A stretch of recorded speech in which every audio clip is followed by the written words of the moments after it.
how you saw the first test, the India-South Africa test, where India collapsed. So it shows we're not great performers in India. But the fact that we've come here on a turning surface, South African team has beaten India, should be a concern for India. I think because they've got such talent in their side. The fact that they got beaten, 30 runs is not a lot. If you think about it, it's one partnership. But in a low-scoring game, it's a fairly sizable margin. The fact that it was completed before day 3, that should be a worry because it just shows then there's a lack of ability to spend time at the crease. The Indian players themselves are not playing enough state cricket. Welcome to TOS Sports. We have with us Jonty Rhodes, former South Africa cricketer, a legend of the sport. Jonty, thanks for joining us. I want to understand from your perspective how you saw the first test, the India-South Africa test, where India collapsed. How do you see that? How do you assess the pitch and the conditions, and sort of the argument about the pitch is still going on even now? Well, I didn't see much. I was planning to watch day 4 and day 5, and obviously that never materialized. I live and go with my family. We're an outdoor family. We don't have a television at home. So I don't physically sit down and watch cricket, but I follow it on my phone, on the app, and I don't stream it, but I just see the scores and look at the updates and see how the game is progressing. So I think from a perspective of me giving judgment, it's just spending some time in hotels, doing events. I see the highlights and some low lights from an Indian perspective. The concern for India is that they've had a series against New Zealand at home where they were, didn't win a single game. And now with South Africa, it's the first time the team has won in South Africa in over 15 years. I think it was the stat I was hearing. So it shows we're not great performers in India. But the fact that we've come here on turning surface, the South African team has beaten India, should be a concern for India. I think because they've got such talent in their side, and they've got great spinners. We know they've got great seamers as well. So they can. Home ground advantage is there for a reason. You can choose what you want to prepare and how you want to go about it. But the fact that they got beaten, 30 runs is not a lot. If you think about it, it's one partnership. But in a low-scoring game, it's a fairly sizable margin. The fact that it was completed before day 3, that should be a worry because it just shows then there's a lack of ability to spend time at the crease on a turning surface, and that's what India's renowned for. There are two facets to look at. One is, from my perspective, one is that India's ability to tackle spin is a challenge. When India lost to England all those years back, India didn't do well against spin. When India lost to New Zealand last year, also didn't do well against spin. First test, also didn't do well against spin. What is the problem? Well, maybe they're not playing enough in spinning conditions. I think if I watch some state cricket in India, because I'm obviously here 5 months of the year, so I follow the state crickets, and there's some great performers with the bat, and we know that the surfaces at state level are fairly similar. They will start turning from day 3, 4, and 5, or day 3 and 4 if they're playing for their competition. But and maybe and again, as sort of some of the comments that have been passed is that the Indian players themselves are not playing enough state cricket. So from an Indian condition point of view, they're not conditioned because they're playing so much international cricket, or even the different formats of the game, where we know in T20 and 50 overs, it's a good batting surface, and they're not tested from a spin point of view, skill-wise, and in long format. So that's possibly it. But again, for me to come sit and criticize without knowing everything, it's just not my personality type. Okay. And the second issue really is that India does not have fixed centers, fixed conditions or venues that they will react. So if South Africa have like 5 or 6 venues at most, England, Australia have the same issue, same sort of structure. India, meanwhile, does not. Do you think that's a bad idea? Do you think that's you're taking it to different centers, but again, you're giving away home advantage. Well, home advantage is not just about the surface. Home advantage is also what's happening in the stand.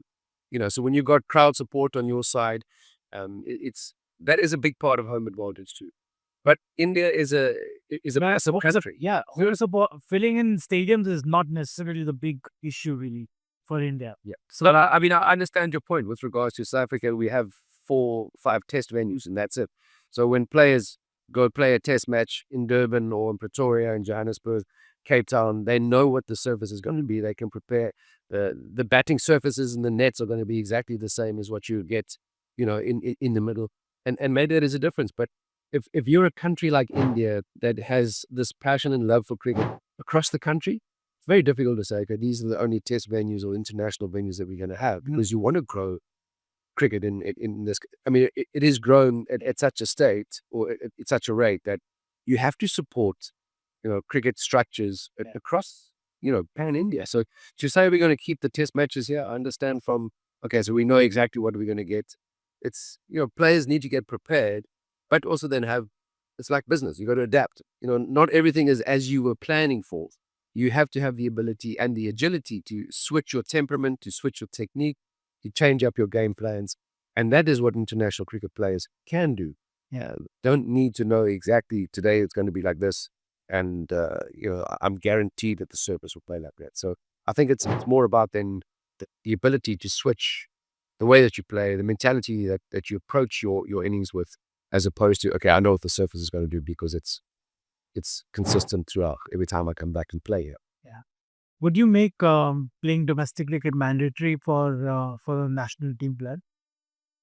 Yeah, I mean, it's easy for me to say that I'm retired. I got criticized. I missed a game in South Africa way back in 2000s, where there wasn't that much cricket, but it happened to sort of transpire that it was a busy year for the first time, because we were touring England in the winter, and I took a game off, and there was, much consternation in media that I'm not playing for my state. So it's easy for me to say yes, I think they should, but I think it's a big part of what an international player does is, one, it also raises the standard of the domestic cricket, and that's what you want. It's not just about, okay, giving that player opportunity to score runs and to get into form. You want to keep ensuring that the growth and the grassroots, which is your state level, so cricket, that's your feeder system. That must be strong, and the players there must be hungry. And it's also, I think it's great practice for international players to go back and play at state cricket, because it just takes one ball and your innings is over. So you cannot assume anything because you're an international star that you're going to turn up and score runs or take wickets. You still have to put in the effort and have the mindset. And it's a great place, I think, to do that and achieve that. I don't know if you can enforce it, because they also, with regards to rotation and rest and recovery, the Indian team is the one team that everybody wants to play against, because cricket these days is business. So everyone plays against India. And sometimes they have 3 different teams in 3 different formats, but sometimes the players cross over. And it's tough to say, okay, you've got a week off, go play a 4-day state game. But it's ideal conditions-wise. I mean, it is conditioning-wise. It's a great place to go for an international player to go play some cricket. But how do you make it mandatory? That's the challenge. Because you'll have some people who require a break, and then fingers will be pointed. And so it's difficult to make everybody happy. All right. Last question. Can you also, I mean, there's the SA20 in a couple of weeks now. Yeah. Can you talk about what your expectations are and what you see so far? Are you excited about it? I mean, a lot of the former players do enjoy it, do comfort. Where do you stand on the SA20? I love the SA20 in that I've done 15 out of 18 IPLs, and I've seen what the IPL has done for and it's not just the IPL, obviously, but it's the sort of platform that it's provided for Indian cricket and young players. And I'm seeing now the same sort of thing happening in South Africa for the young South African players, because we need opportunity. I mean, they need opportunity. The skill is there in South Africa, but we don't often have the platform. I mean, the crazy thing for me, though, is that, like you were saying, the SA20 it's in a few weeks' time, and it used to be in January, Feb, but we are the world test champions, and we don't even have a test series at home. So that is why so preponing the SA20. Yeah. I'm excited by the competition. I love it. The crowd loves it. It got stronger and stronger. It's been 2 great seasons. Graham Smith has done an amazing job with his, the organization of the event.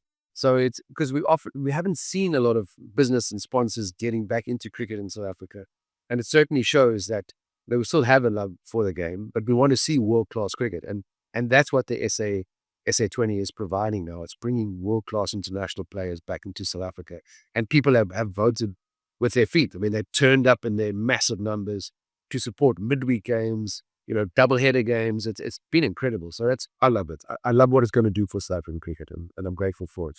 All right. Thank you so much. Thanks so much for Go, guys. sir.